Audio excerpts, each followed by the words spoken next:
rascal that turned off that kirtan? That is me, Gurman. Sorry. My humble obeisance to you, Mr. Prabhupada.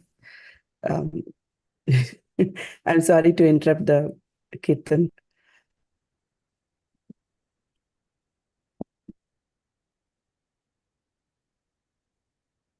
Do you want me to play for some more time, Maharaj? We'll go on to the class. Hare Krishna. My humble obeisances to you all. Glories to Srila Prabhupada. Thank you all for joining His Holiness Candramauli Swami Maharaj's daily class. All glories to Sri Balaram Purnima today. Happy Balaram Purnima to everyone. And today, are we continuing Srimad Bhagavatam, Maharaj, or are we doing any other topic today? I just want to confirm with you. Balaram's appearance today. We'll speak something Yes. about. Okay. Yes, Maharaj, thank you so much. Please accept my humble obeisances. All glories to Srila Prabhupada. You can please take over. If you want to share any verse, please let me know. Well, let me see here. Just give me a minute. I didn't think those, but I probably can find one somewhere here. Let's see if there's a verse here I can find.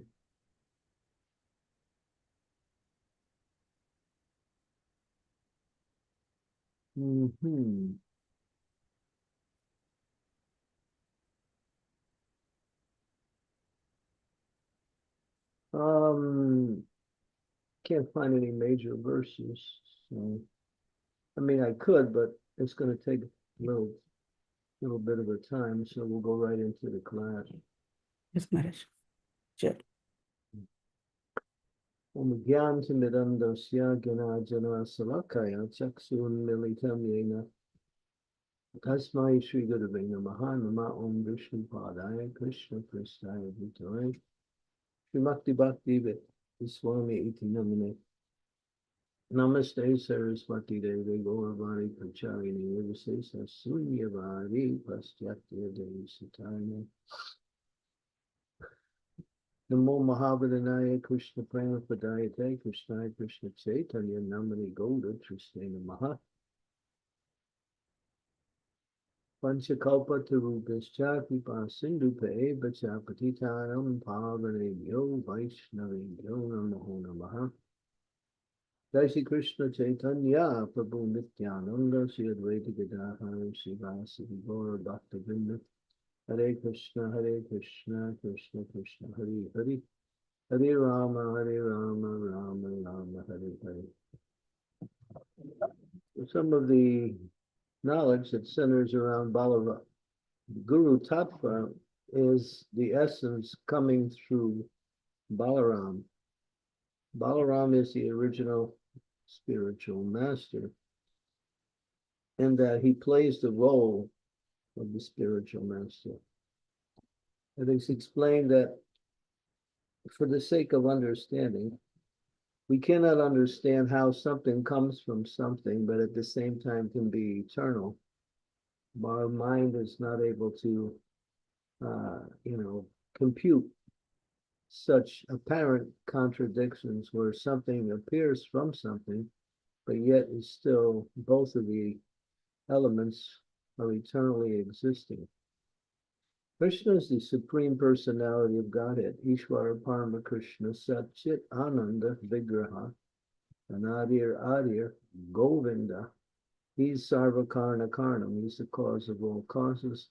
There's no one equal to, no one greater than him. He is also known as the original Supreme Personality of Godhead, which manifests all of the other forms of the Godhead. So as we read the Bhagavatam, we will become in contact with many of the forms of the Supreme Personality of Godhead. And these forms are all eternal, but the original form is Krishna. And Krishna expands himself into different features of himself, just like we are also expansions of Krishna. But we are known as Vivanamsa. Vivanamsa means we are small, tiny particles of Krishna's existence. The absolute truth contains both finite and infinite particles. And all the manifestations in creation, both material and spiritual, are emanations from Krishna. So when we give some description, sometimes we say everything is Krishna, in the sense that there is no separate existence of anything. Everything is coming from Krishna or is Krishna, either one. But coming from Krishna in one sense means non-different than Krishna. We use the example of the sun and the sunshine. The sunshine has no connection with anything outside of the sun, and therefore the existence of the sunshine is based on the presence of the sun. But the sunshine is different than the sun in the sense that the shine is spread through everywhere, whereas the sun is localized in one place. And to use a very simple analogy, sometimes we say the sun is in my room, but the sun is not in your room. It's the energy of the sun known as the sunshine. So in the same way, everything is ultimately Krishna manifested in different forms of himself, both for the sake of spiritual arrangements and material creation. So Krishna expands himself. His initial expansion is Baladev. And Baladev is the manifestation that expands himself into the whole spiritual world. The whole spiritual world is an energy of Baladev. All of the Vaikuntha planets, all of the forms in the spiritual, the Narayan features, the Vishnu features, they're all expansions of Lord Baladev. But in a more technical description, it says that when Baladev expands, he expands into what is called a Chatur Vyuha. Chatur means four.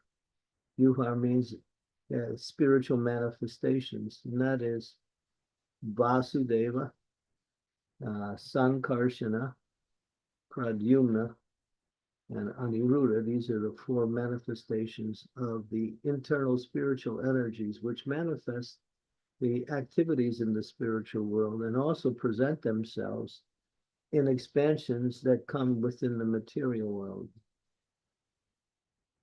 So for example, would be the Vishnu expansions manifest from the different from the Sankarshan expansion. The Vishnu expansions are there for the creation of the material world and the maintenance of the material world also. And of course, also for the destruction of the material world, they expand into the demigods, and the prominent demigod is Mahadev, which is Lord Shiva. So the whole spiritual nomenclature and arrangements is quite intricate and very interesting to study and understand, and where you can see how everything is happening, both spiritually and materially, at least to a certain degree. We cannot understand everything totally. If we could, we would be on the same level as the Supreme Lord. But we get a little indication of the arrangements by which everything is manifested and by which everything, what we say, expands itself in that manifestation to carry out the different functions, both in the material world and in the spiritual world also. And in the material world for spiritual activities also, which is a separate category.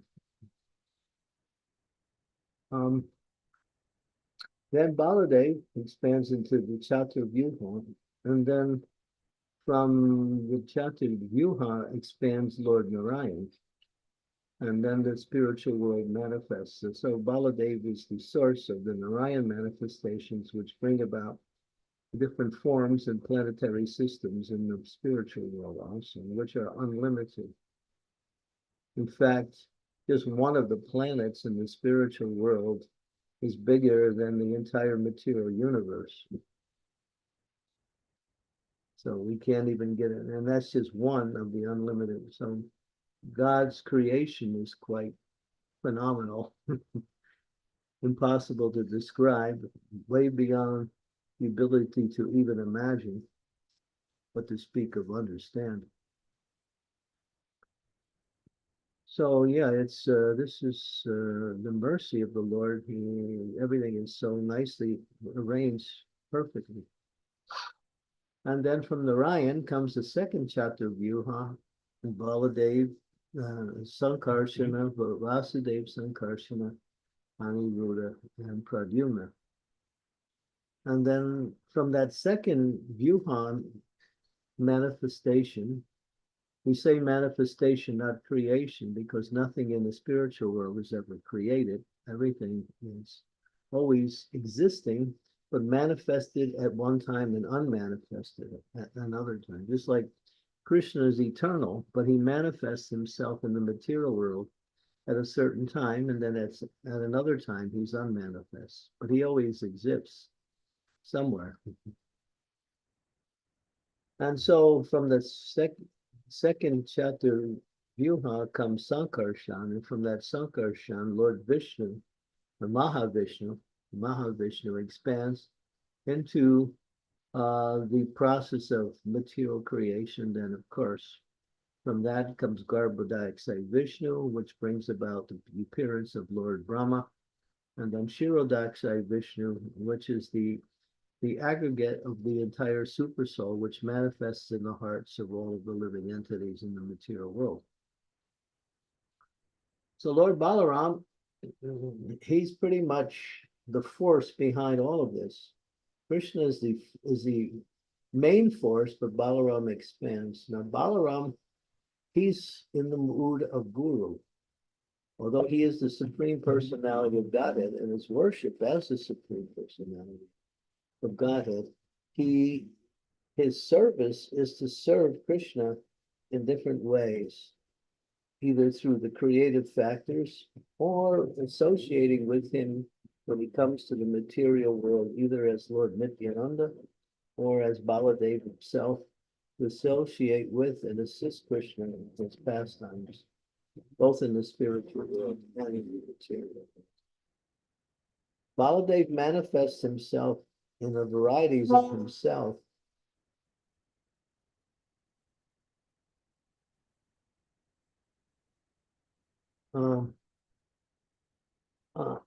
Baladev manifests himself in varieties of himself for the sake of serving. So there are 5 manifestations or 5 categories of how service is played out. One is called Shanta Ras, and you have Dasi Ras, Vatsalya Ras, Sakya Ras, Vatsalya Ras, and then Madhurya Ras. Lord Balaram serves the Lord in all 5 rasas. Although he is the Lord, he's serving the Lord. So in Shanta Ras, just like when we go into the temple, we see sometimes we see the clothes of the deity. The clothes of the deity are also spiritual. They are expansions of Lord Balaram. The bed by which we put the deities to rest at night and wake them up in the morning is an expansion of Lord Balaram. The artsy paraphernalia that is used to worship the Lord is an energy of Lord Balaram. And the umbrella that is sometimes seen over the head of the Supreme Lord, that is Lord Balaram also. And some, but not all, of the jewelry that we use to serve the Lord and decorate the Lord in the temple is also an expansion of Balaram. Not all of the jewelry, only certain jewelry. That requires some discussion. And so in these Shanta Ras, which is the neutral Ras, he becomes the paraphernalia to assist the Lord in his pastimes, both in the spiritual world and in the material world. In Dasa Ras, he serves the Lord in different ways. In Sakya Ras, he becomes the older brother of the Lord, and he associates with Krishna as one of the cowherd boys. And then they play together along with the other sakas, and Balaram is one of the main sakas. He is in that mood. In Vatsalya Ras, he takes the role as the older brother of the Lord and looks after Krishna when Krishna is playing with his friends and Krishna is performing various activities with his parts and parcels in Vrindavan. He helps, sometimes he assists Mother Yasoda in bringing Krishna back for lunch when Krishna doesn't want to eat. Or once Krishna does something, Balaram sometimes goes tell Mother Yasoda what Krishna does. So he's more like he's in a mood of parental affection. So he serves in that way also. And in Madhurya Ras, we don't know much, but we know one thing. He is the younger sister of Srimati Radharani, known as Ananga Manjari. There's not much available. All we know is this is his position. So he takes the form of a gopi and serves Krishna in that form as the younger sister of Srimati Radharani. So he serves in all 5 rasas. When Balaram came to the material world, assisting Krishna in his pastimes, there were many demons that were invading the Vrindavan atmosphere. And Krishna and Balaram dispatched these demons one after another. This was a regular affair. Kamsa, the very cruel and ruthless despot ruling in Mathura, understood through a omen that Krishna would be the cause of his demise. And so he did everything he could using his material intelligence to try to kill Krishna. And he sent so many powerful demons. And Krishna, Krishna is the Supreme Personality. And Krishna in Vrindavan is in a playful mood. He likes to play. And in that playing, he assists Krishna in different ways in killing the demons. So it says that out of all of the demons that were killed, 2 were killed by Balaram. One is called Dhenukasura. He's known as the ass demon. And the other one is known as Palumbasura. He took the form of a cowherd boy, although he was a demon in disguise. And in the form of Dhenukasura, these 2 demons represent the anarthas that the living entity struggles with in order to free themselves and move forward on the path of spiritual life. The beautiful story as described in the Srimad Bhagavatam and also given by Prabhupada in a more story type display is in the Krishna book. The cowherd boy, there was one forest called Talavan, and the cowherd boys had come to Krishna and Balaram and start speaking making a request in a very sweet way. My dear Krishna and Balaram, there's this beautiful forest with so many beautiful trees. These trees are called palm trees, and on these trees are beautiful, big, juicy fruits. And many of the fruits, they fall to the ground, and no one is eating the fruits. But there is a big, powerful donkey. His name is Dhenukasura, and he is guarding this. And when we go near Talavan, we smell the beautiful fragrance of these fruits, and we get so hungry that we want to taste these fruits. But this demon is very ferocious, so we can't go. But I know both you and Barry, you're very expert in killing. You've killed so many demons before. And now I don't think it'll be a difficult job for you to rid yourself of Dhenukasura and all his followers. It's not only one, but there are many donkeys there. And they're all agents of Kamsa guarding his fruit. Nobody eats them. And they're just going to waste, but they're so fragrant. So please take us into there and kill these demons so we can enjoy these fruits. And I know you will also enjoy the fruit also. So, wanting to please the cowherd boys, Krishna and Balaram went. And Balaram went first, and he started shaking one of the tall trees, and the fruit started falling to the ground, making a loud sound. This alerted this demon, Danuk, and then he saw this person picking up these fruits and eating them.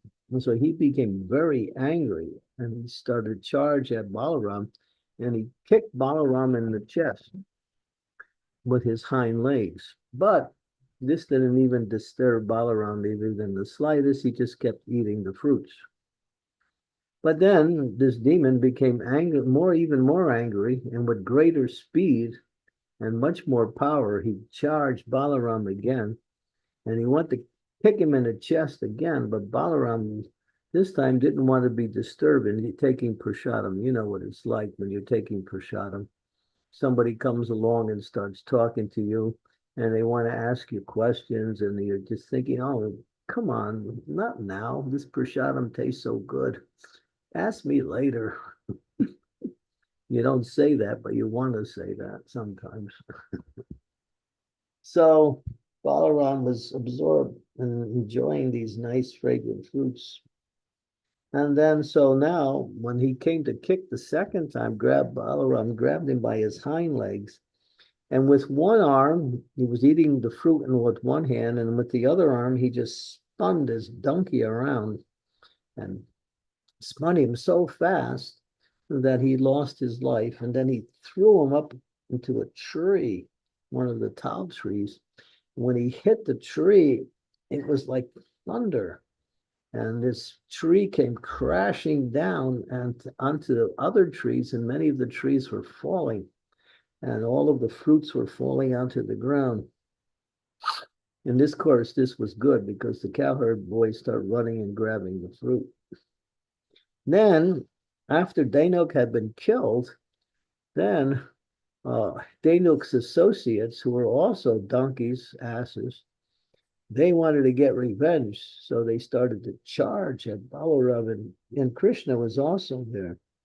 So they started charging, and Krishna jumped into the action too. So they started picking up these different demons and just throwing them around and throwing them up in the trees. And it looked like all of these different colored clouds that were decorating the trees. These were the different demons that were killed by Krishna and Balaram. And finally, they were all destroyed. And all the cowherd boys and Krishna had a wonderful feast. And so Krishna likes not Krishna, but Balaram likes to kill demons. Krishna does too. They enjoy that because for the demon, it's the best thing that can happen to the demon. It's just like when you punish someone who's punishable, you're doing them a favor by stopping their bad activities and freeing them from the sinful reactions that they get. The punishment is like the reaction that they get for their sinful activities. So when we get punished for something we do that is wrong, it's good because it frees us from the suffering that we are meant to get from the reaction, from the activities we perform. So punishment is good.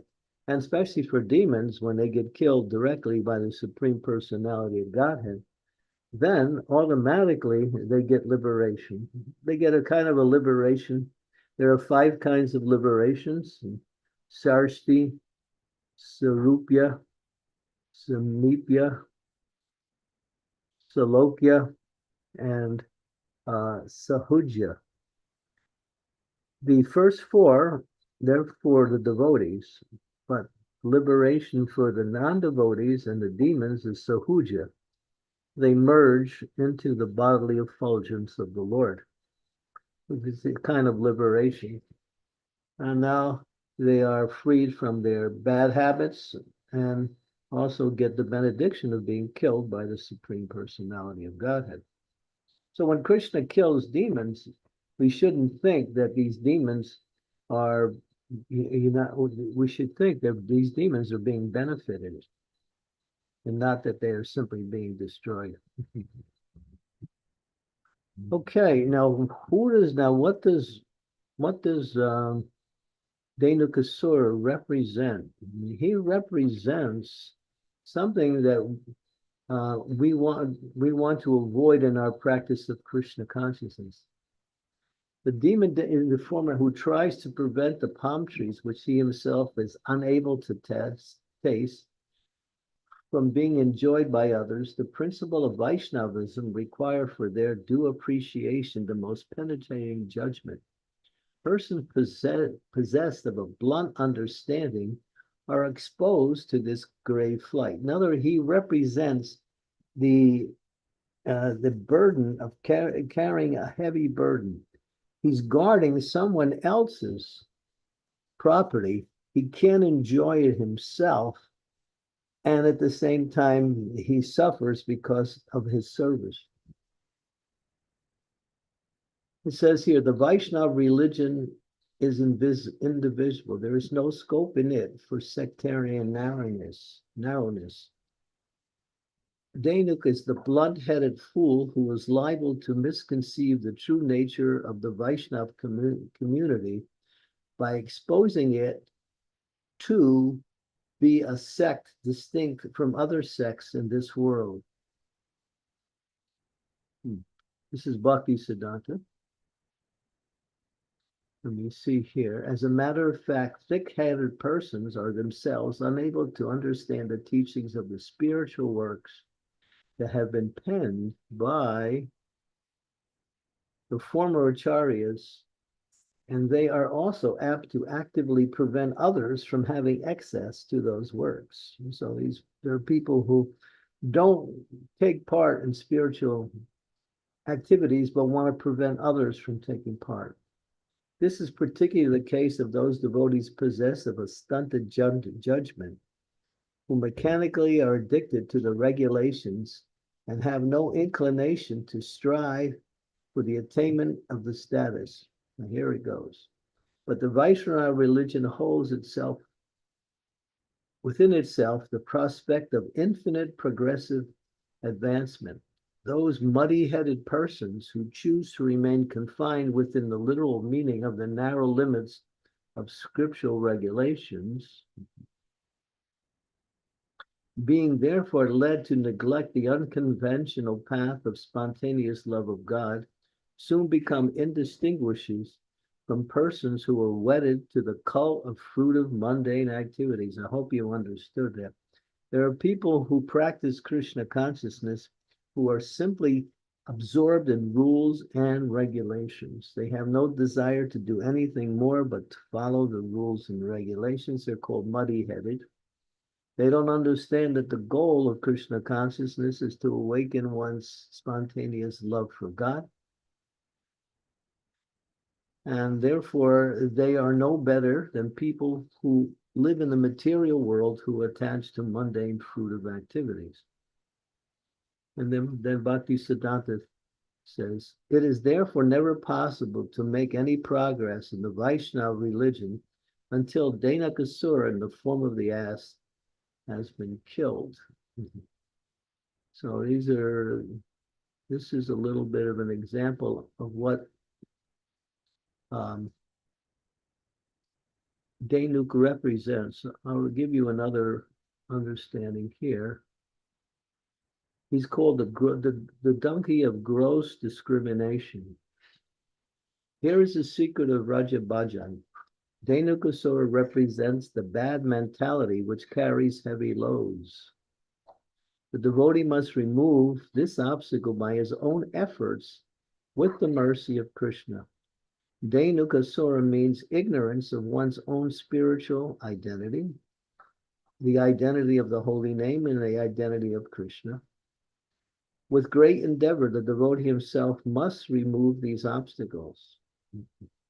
So this is Dhenukasura represents ignorance of one's own spiritual identity, working hard for material gain and getting nothing from that work. Just like you see a donkey, what does a donkey do?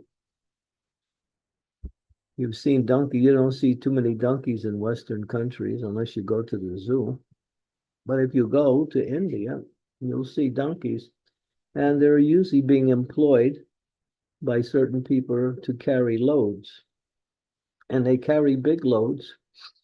And what makes them move, and they're lazy by nature, is that the worker, the working man, he holds a little bit of grass in front of the donkey's face, and the donkey thinks, "Oh, Rashad," and he starts moving, and he's thinking, "One more step, and I'll get it."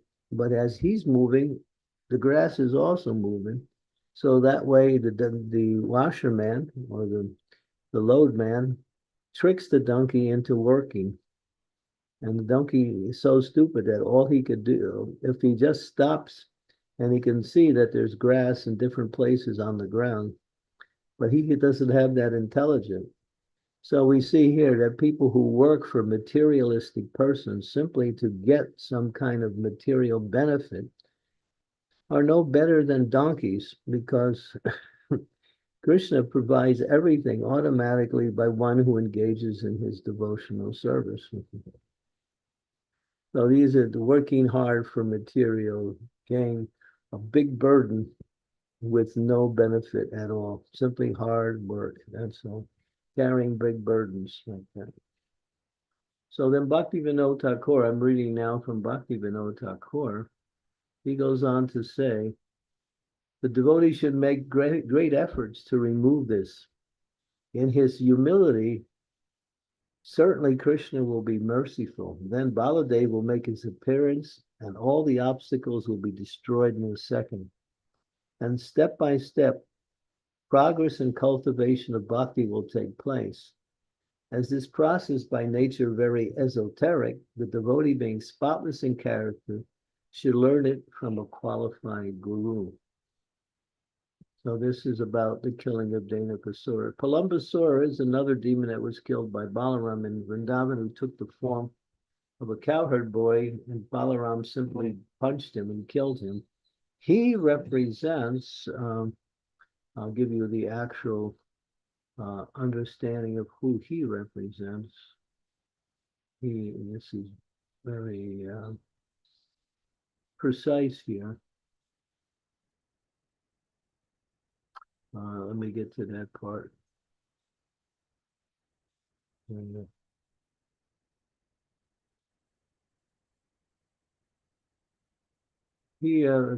Palambasur represents, let's see.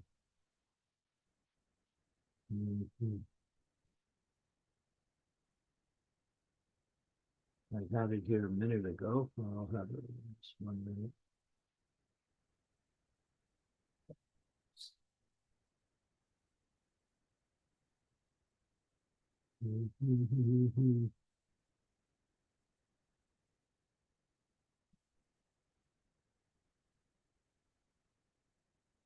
Okay, here, let's see.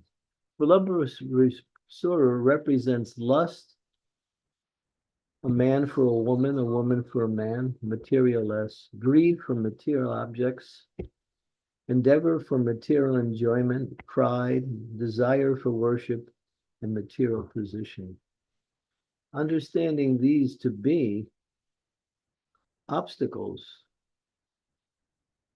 very detrimental to the progress, the devotee should make great effort to remove them. Certainly Krishna will be merciful.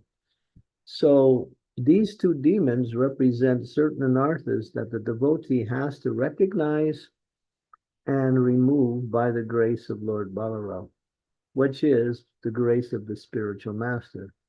So the devotee cannot remove these obstacles simply by their own endeavor, but they should try. They should try, and then with the assistance and guidance of the spiritual master, they will be successful in overcoming these obstacles.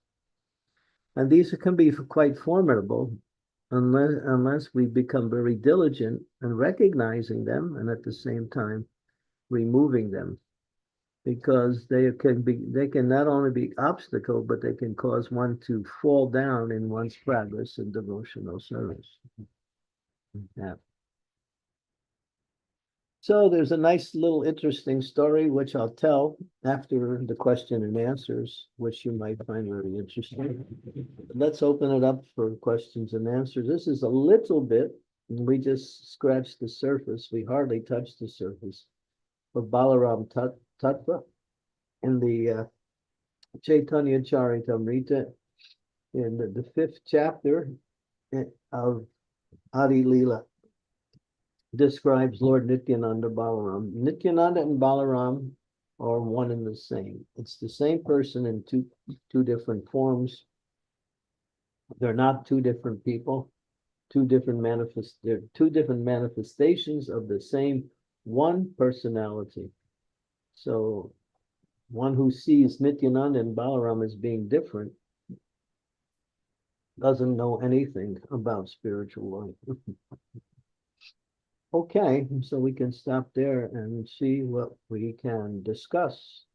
You can ask any questions related to Balaram, Guru Tattva, removing the anarthas.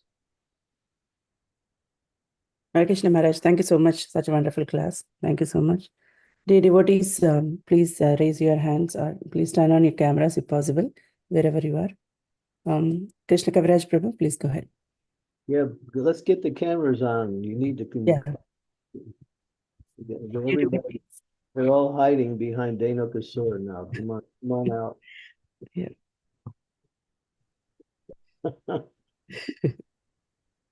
Okay.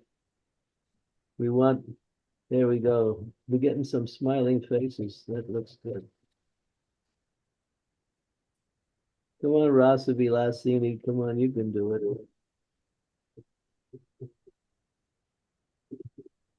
Who else? Sringa Leela. She likes to be up front. Yeah, Revati. Thank you so much. Raghupati, hey, we're getting some of the rare souls. All right, begin. Yes, Krishna Kaviraj Prabhu, please go ahead. Thank you, Srimati. Very much. Please accept my humble obeisances. All glories to Srila Prabhupada. All glories to all of the Vaishnavas. Guru Maharaj, are there specific prescriptions for removing specific anarthas or demoniac tendencies? There are general prescriptions, and in some cases specific, but not for all of the anarthas. The general ones are, one, chanting the holy names of the Lord with attention, with affection, with devotion. Two, carefully following the regulative principles. Three, working under the guidance of the spiritual master and praying to the spiritual master and the Lord for his mercy to help us overcome whatever anartha we are presently struggling with. And then, of course, what comes from the spiritual master may be very specific. Avoiding certain people might be someone that may be close to you, may be detrimental to your spiritual life. I'm just using that as an example. So yeah, generally it's all general, but there are some specific things. Depending on the anarthas, the severity of the anartha. Because each of the anarthas connects with a particular aspect of devotional service.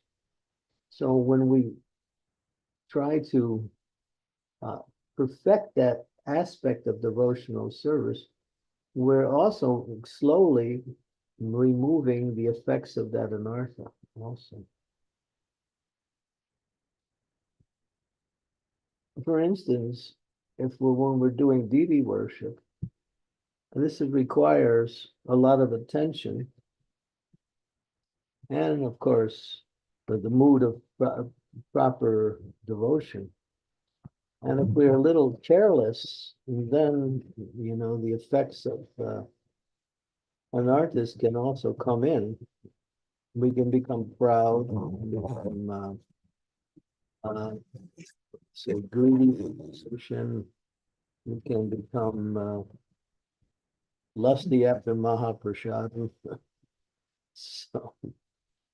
So every service may also have one of these hidden demons running around, and then you have to be careful not to expose this anartha in the mood of your service, like that. But generally, it's the spiritual master, specifically in the case of the two we mentioned, Palambasura and Dhenukasura, like that. And the rest of the demons and the anarthas, it's Krishna, that by the power of your devotional service, Krishna takes up the mantle and destroys these demons. And we also have to pray. That's required.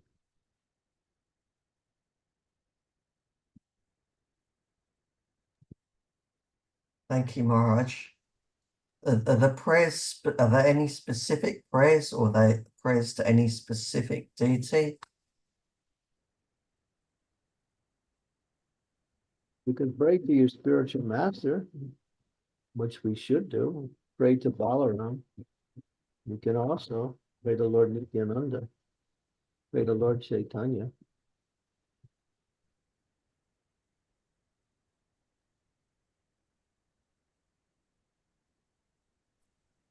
Thank you, Prabhuji. Thank you, Maharaj. There's prayers for removing obstacles too. I'm not sure exactly where they are or what they are, but they are prayers for removing obstacles.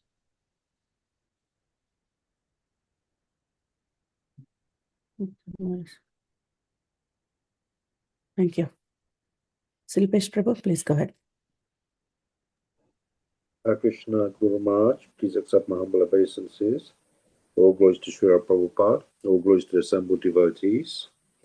Maharaj, am I correct in thinking that just as there's a demigod behind everything in the material world, there's a demonic personality behind each one of our anarthas? Yeah, that's true. These different demons represent different types of anarthas. That's brought out by Bhaktivinoda Thakur in his Chaitanya Shikshamrita. Bhakti Siddhanta also describes demons in Vrindavan. Yeah, Agasura represents a certain anartha. But Putana represents, she's demoniac. She represents the false guru. Putana. Yeah. I can't say that all the anarthas correspond to a particular demon, but Bhaktivinoda Thakur and Srila Bhakti Siddhanta Saraswati has given an alignment of the different anarthas and the particular demons that represent or that are behind these anarthas. And Krishna killed the demons in Vrindavan. So Krishna can also, if you make your endeavor in devotional service and pray to Krishna, Krishna will remove those demons in the form of these anarthas.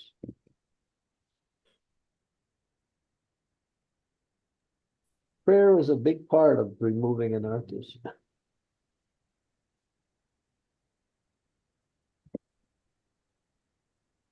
Thank you, Maharaj. Sorry, Maharaj, is there a way we recognize when our anarthas are active and that when we should pray? Because we get kind of caught up in everything. Well, I would only say our anarthas are always active because unless you're on spontaneous devotional service, you got anarthas. They're working. You may not be able to always recognize it. Laziness in spiritual life, that's an anartha. Finding fault with others, that's an anartha.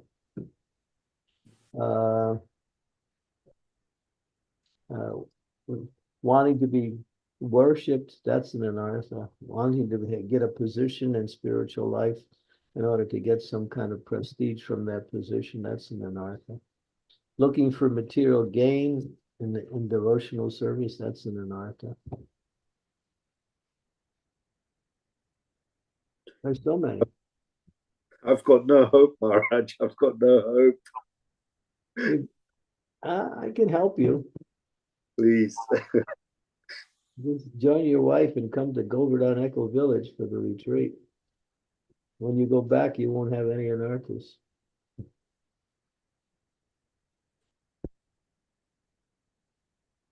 Just talk to Krishna Kaviraj there.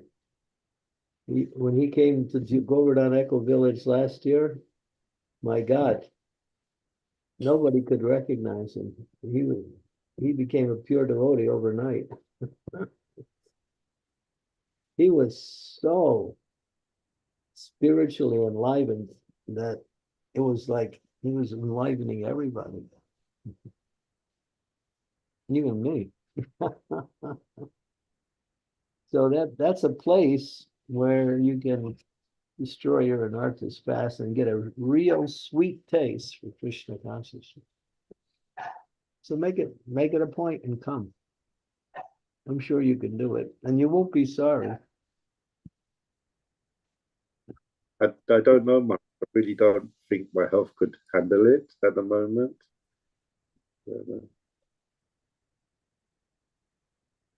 Talk to your doctors and convince them otherwise.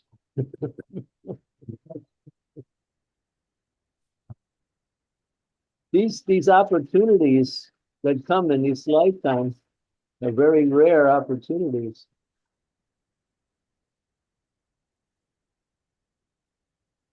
We shouldn't pass these opportunities up. Mhm.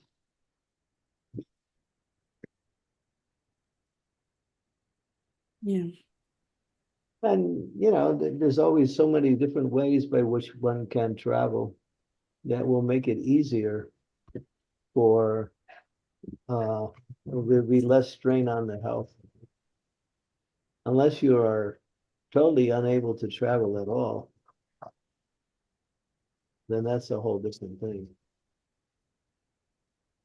But so we need to come in the association devotees where we're all chanting and dancing and taking prasadam and in other words, a pure spiritual atmosphere with pure spiritual activities continuously for a number of days. It's like a pure bath. You come out and you're just like a new person. And Govardhan Echo Village is one of the best of all places in the world, in the Vaishnava world, to get a real spiritual experience. I mean, even if you are not able to assimilate things so easy, the atmosphere there opens up our assimilation, the ability for us to assimilate. It's so amazing.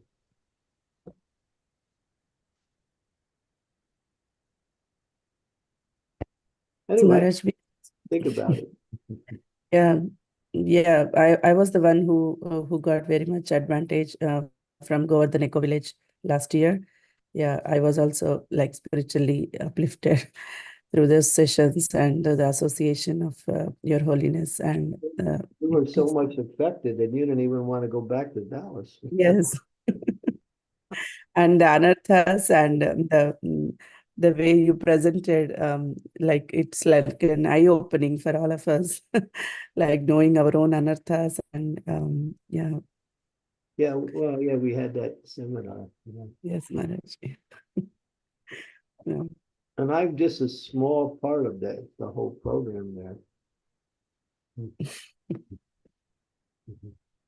Thank you so much for doing this. Thank you. Sridevi Mataji, please go ahead. Thank you, Srimati. Please accept my humble obeisances, dear Guru Maharaj. All glories to Srila Prabhupada. Guru Maharaj, on this point of Dhenukasur, the ass demon, where we get very bogged down, we become muddy-headed, and we think it's all rules, regulations, and we forget the goal of life because we are so unintelligent.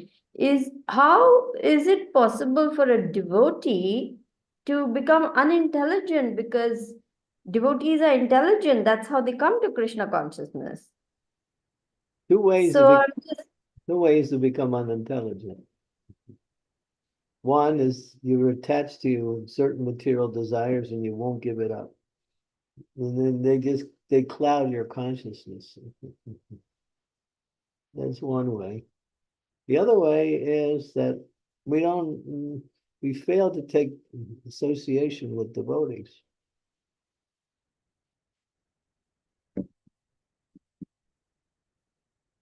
With quality association. Quality association. Prabhupada said, I established all of these temples around the world so devotees could get together, associate, and exchange the 6 loving exchanges that are meant to be exchanged between Vaishnavas.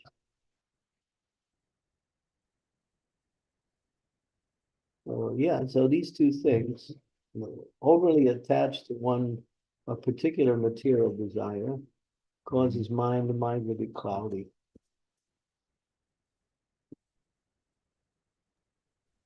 Or not taking sufficient quality association with devotees. Then we get into our own mind, and the mind just leads us in different directions. When we're feeling bad, the whole world is upside down. When we're feeling good, the whole world is like down. One minute we're experiencing some freedom from suffering, and then the next minute somebody says something and we're just miserable or miserable personified. I see. So this up and down mentality and this overly being attached to our own material desires clouds the mind and makes us just like asses. The attachment is what clouds it, not the material desire. The material desire is the object of your attachment. To have material desires is not a disqualification for making an advancement. It's when you're overly attached to them. And you have to fulfill them. Otherwise, you don't feel like you won't be happy if you don't fulfill your material desires. That's the anartha.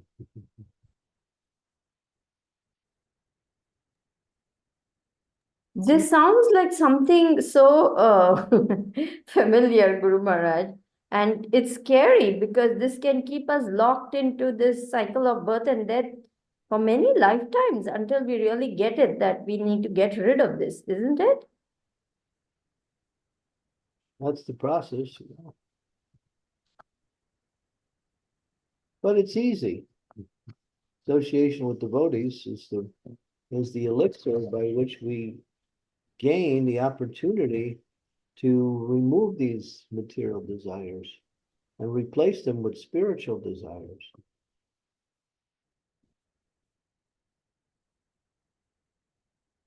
Desire cannot be stopped. It has to be purified.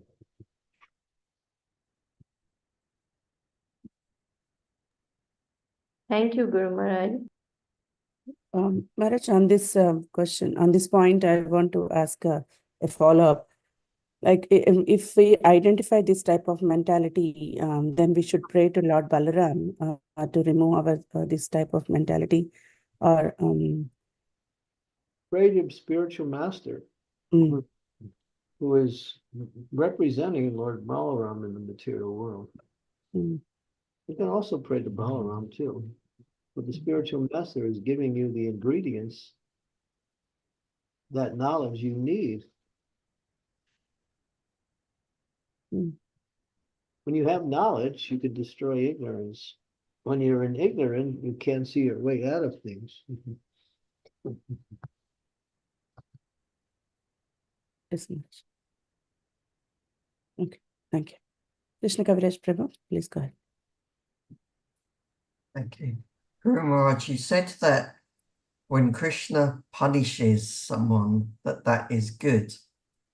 So, but I presume that it's not as nearly as good as when the spiritual master is personally supporting and guiding the disciple.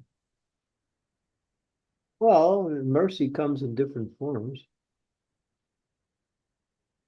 The mercy of the guidance of the spiritual master is also the mercy of Krishna. And if Krishna punishes, that's also his mercy. Everything Krishna does is good. He acts only for the best well wish. He's everyone's well wisher. He's not mean spirited,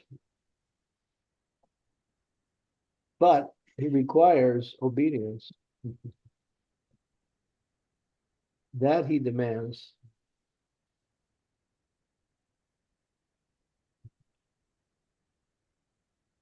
But not because he wants to fulfill his egoistic ideas of becoming worship. He simply does it because he presents like he's presenting himself as wanting to need something by asking us to do something. But it's just a way of getting us to do it for our own benefit. That's it. If we worship Krishna, it's not for his benefit, it's for our benefit. We need to worship Krishna because that's our relationship with him. Not that he gains from our worship. He accepts our worship. But he's got unlimited living entities worshiping him all the time.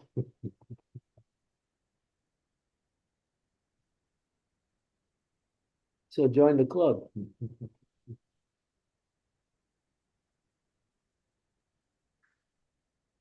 Thank you very much. Yeah. Does the spiritual master ever use punishment? Say again? Does the spiritual master ever use punishment? Oh, yeah.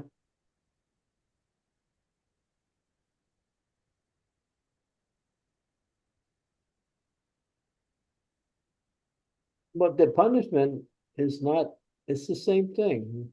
Spiritual master is the representative of the Lord. He's giving you what the Lord wants you to get using the spiritual master as the instrument. That's all.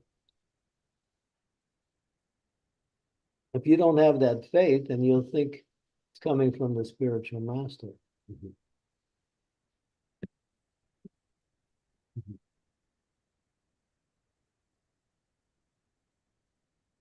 Thank you very much. Prabhupada says, when someone asks Prabhupada, do you know everything?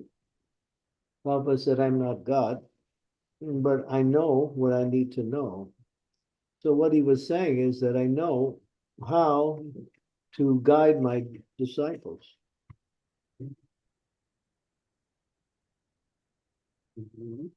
Otherwise, if a spiritual master can't guide his disciples, then he's not really a spiritual master. That's one of his qualifications.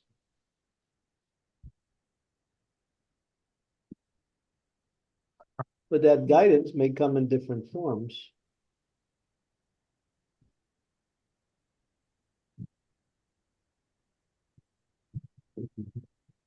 Sometimes the spiritual master will see a very talkative disciple. So he'll tell him, be quiet. Practice silence for a while. Get them to understand that silence is also necessary in some cases.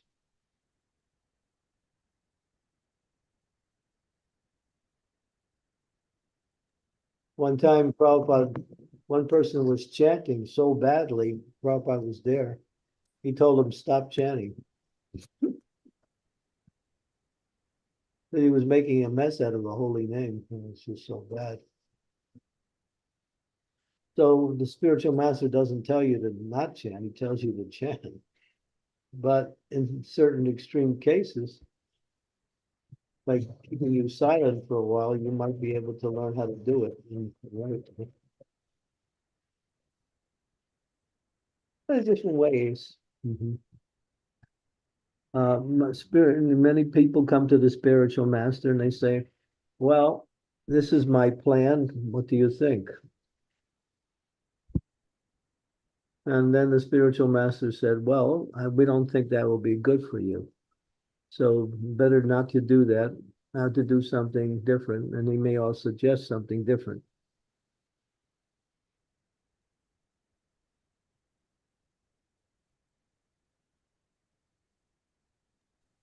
Thank you, Maharaj. Thank you so much.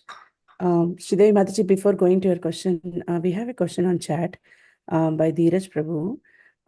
He's asking, Hare Krishna Gurudev, Dandot Pranam. Please accept my humble obeisances. I understand that it is the nature of the material world that suffering is unavoidable.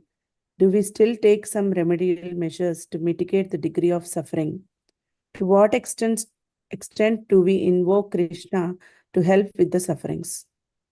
We don't bother Krishna with that. We try to make some, Prabhupada said, make some effort to correct the situation, but don't become overly absorbed in doing that and then forget about your spiritual practice. So yeah, if you get sick, hey, take care of yourself, try to get yourself back into good health again. That's required. It's not your body. You've been given that body, so you can perform devotional service. So take care of Krishna's body, which is given to you as a service to Krishna. So Prabhupada, even Prabhupada would sometimes even prescribe different remedies for devotees who are sick. There's a lot of that, not just a little. Even in public, when he saw someone who was ill or injured, he would make a prescription or give some suggestion for how to overcome that injury or that suffering. Yeah, we should be concerned about that.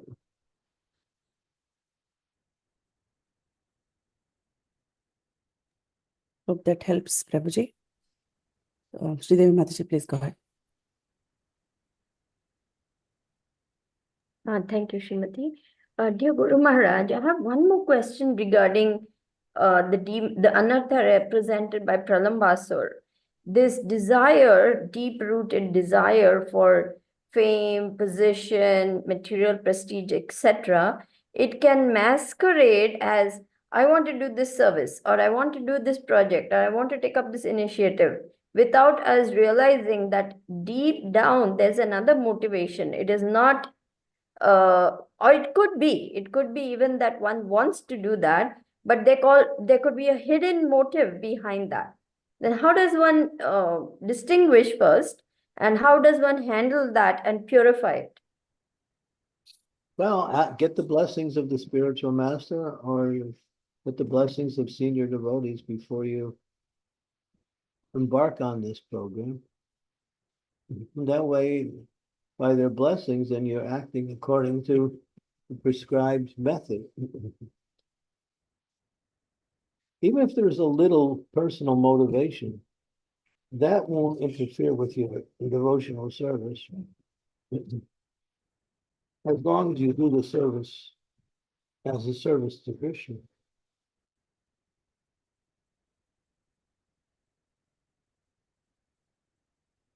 But if we can be completely free from personal motivation, then that is pure devotional service.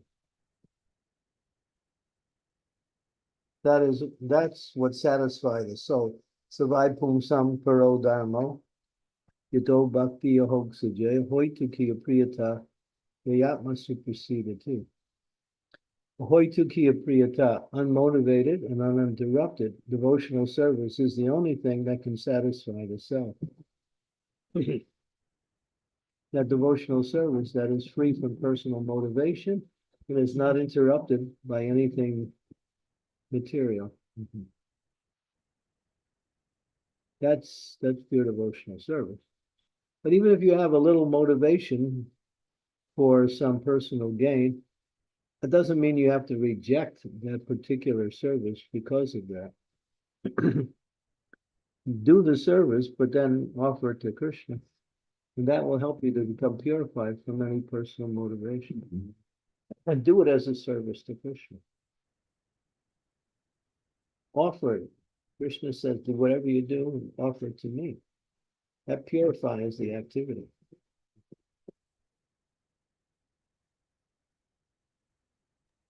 Thank you. That gives a lot of clarity, Guru Maharaj. Thank you very much. Maharaj, I just have a question like, can we restrict ourselves to a particular type of service instead of exploring new services based on our capabilities? I somehow missed the point of that question. So can we restrict ourselves to a particular type of services based on our capabilities? Like instead of trying new things, just I want to restrict myself or ourselves like into a just some zone. You can do that, but if there's an emergency and there's some service that needs to be done and you're asked and you're available, you shouldn't think, well, that's not my service. Okay. But generally, the idea is to actually develop a particular service and perfect that particular service and make that the offering to Krishna. Mm.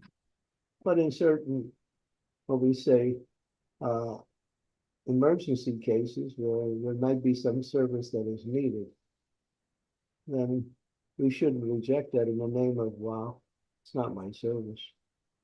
Mm. But generally, we'll stick to that service which we want to do. Yes, Maharaj. Thank you so much. Uh-huh.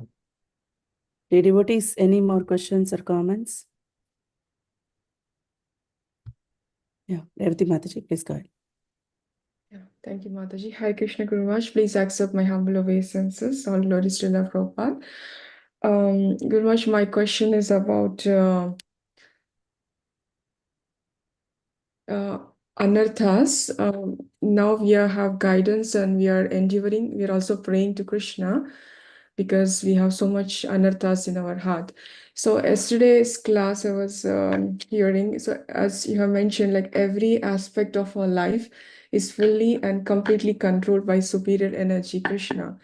So sometimes does it also happen like we are trying to come out of the anarthas, but maybe Krishna is not desiring? Like, No, that's not. Krishna wants you to get rid of your anarthas. He helps you get rid of your anarthas. When it says that you're completely controlled, it means that there's two energies, the spiritual and the material. You can choose how you want to be controlled. When you're in the spiritual energy, your control is that you are free to serve in different ways, like that. So service is the controlling factor in the spiritual energy. You can't, if you want to be in the spiritual energy, you have to be in the mood of service. So that's where you're controlled by. You can't say, well, I want to be served. That is not the spiritual energy. The spiritual energy means to serve, to do service, to offer service to Krishna, to the Guru, to the Spirit, to the assembly of devotees.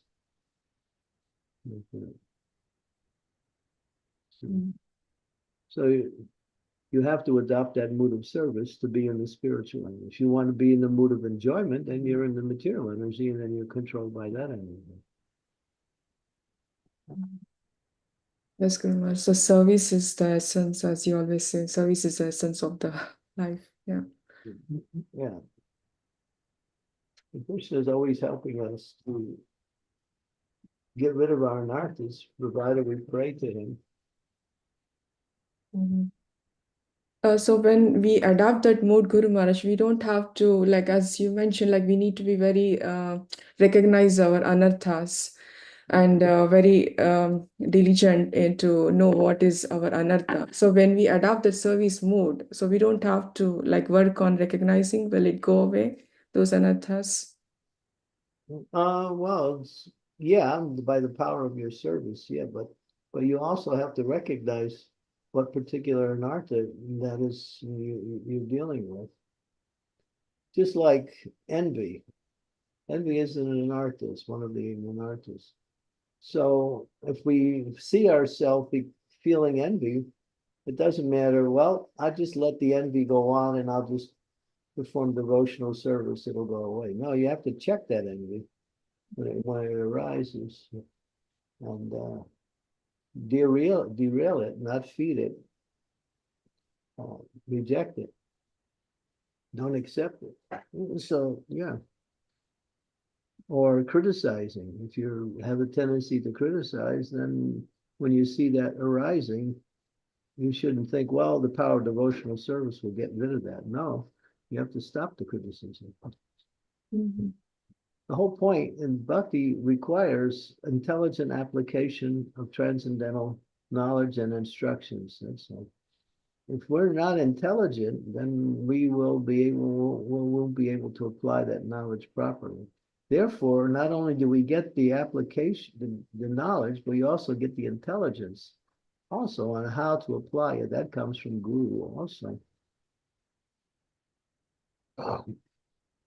Yes, Guru Maharaj, yes. Yeah, thank you very much. So intelligence, everything should go parallelly, like service, intelligence. And once we learn how to use our intelligent devotional service, it becomes natural. You don't have to always be, dialing the Guru's phone number every second to find out what I do next. No, you start to learn how to use your intelligence in the process of devotional service. Like when you go swimming, you may not be a good swimmer at the beginning, but if you practice, then after a while you can start swimming by yourself. So when you start getting into the atmosphere of spiritual activities, then the intelligence becomes activated. Then you can apply your intelligence. But in the beginning, we might have to clarify what we're supposed to do and how we're supposed to do it.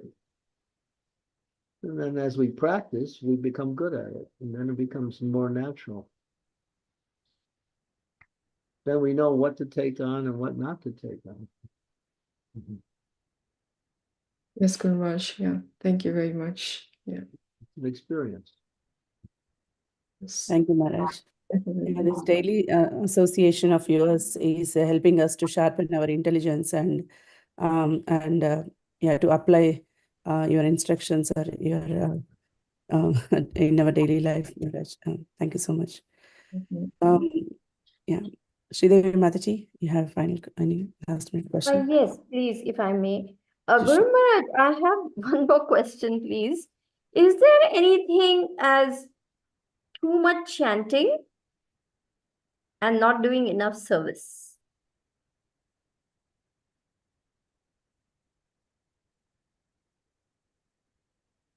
Well, there is a class of spiritualists who think because the chanting of the holy name is the Yuga Dharma, then that's all I'm going to do.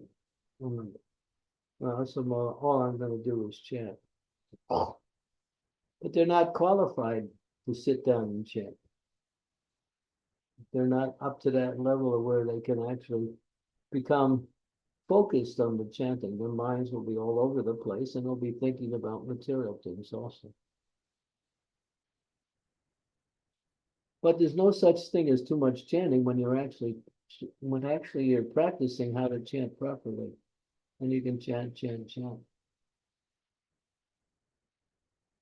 But if you make it a project out of it, and just think, well, yeah, I don't want to do anything else but chant, and then you might not be able to do that because you're not purified enough to stay in that atmosphere of concentrating on the holy name. You have to get to that stage. And there are devotees who chant all the time, but they have gone through all of the process of purification to come to that level.